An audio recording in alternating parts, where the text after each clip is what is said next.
સદસ્યતા અભિયાનમાં સાચું ખોટું જે હોય એ મારો રામ જાણે, પણ વાત એક મજાની અને સારી છે કે નેતાઓને એની ઓકાતમાં પ્રજાએ લાવી દીધા. જે નેતા ક્યારેય રોડ રસ્તા પર નથી ઉતરતા, જે નેતા ક્યારેય કારખાનામાં નથી જતા, જે નેતા સોસાયટીમાં નથી જતા, જે નેતાઓ ચૂંટણી પછી લોકોના ઘરે નથી જતા, એ તમામ નેતાઓ એ રોડે રોડ થઈ ગયા છે. નમસ્કાર, આપ જોઈ રહ્યા છો ન્યૂઝ રૂમ અને હું છું કિશન કાટેલિયા. સદસ્યતા અભિયાનમાં ભારતીય જનતા પાર્ટી એક સ્કીમ લાવી છે અને આ સ્કીમ છે કોણ સૌથી વધુ સદસ્ય બનાવે.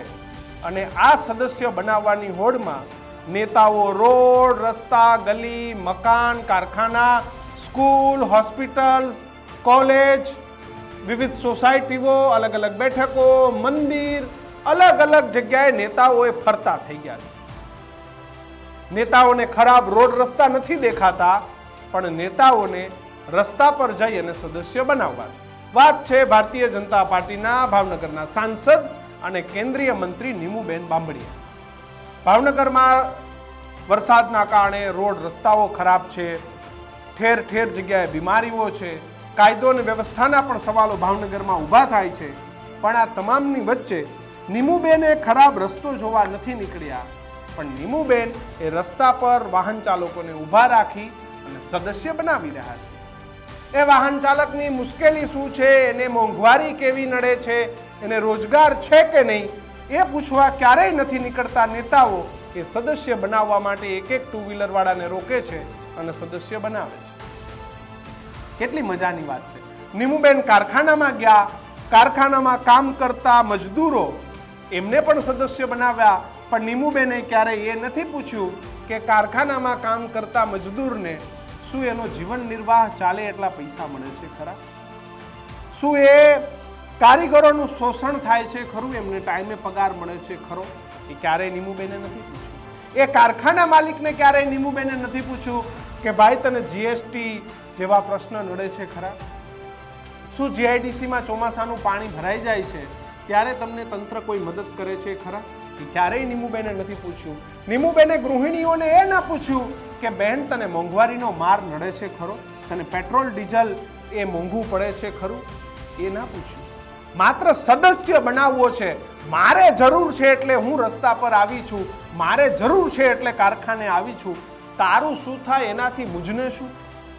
આ પરિસ્થિતિ નેતાઓમાં આવી છે ને એટલે જનતા પીડાઈ રહી છે. સદસ્ય બનાવવા માટે ઉતરે છે, પણ જ્યારે વરસાદી પાણી ભરાય છે, રોડ રસ્તાઓ તૂટી જાય છે, મોંઘવારીની સમસ્યાઓ છે, સ્કૂલ, કોલેજ, શાળામાં શિક્ષણ મોંઘું છે, મિડલ ક્લાસનો માણસ એ સેલ્ફ ફાઇનાન્સ સ્કૂલ કોલેજમાં ભણાવી શકે એવી સ્થિતિમાં નથી. શું એ કારીગરનો દીકરો એના છોકરાઓને સારી સ્કૂલમાં ભણાવે છે કે નહીં? એના બાળકોને કોઈ સારા પ્રાથમિક આરોગ્ય કેન્દ્ર કે કોઈ પ્રાઇવેટ દવાખાનામાં શું એના બાળકને જઈ અને એનો ઈલાજ કરાવી શકે છે કે નહીં?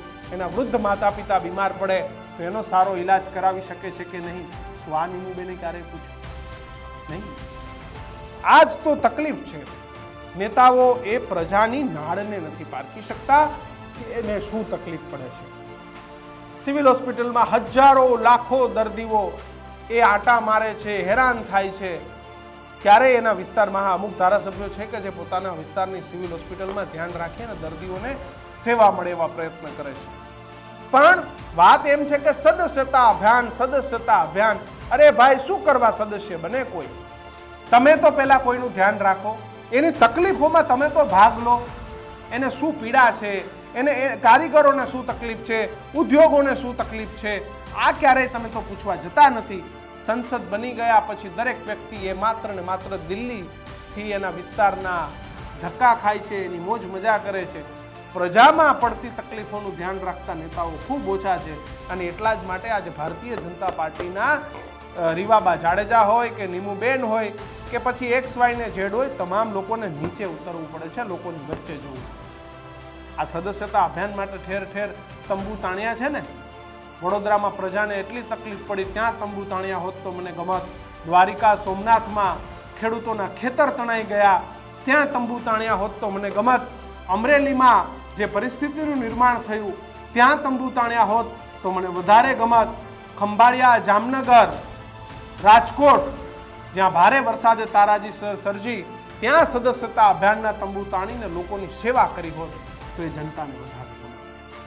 તમને શું લાગે છે, આ નેતાઓ કેમ ચૂંટણી પછી પ્રજાને ભૂલી જાય છે?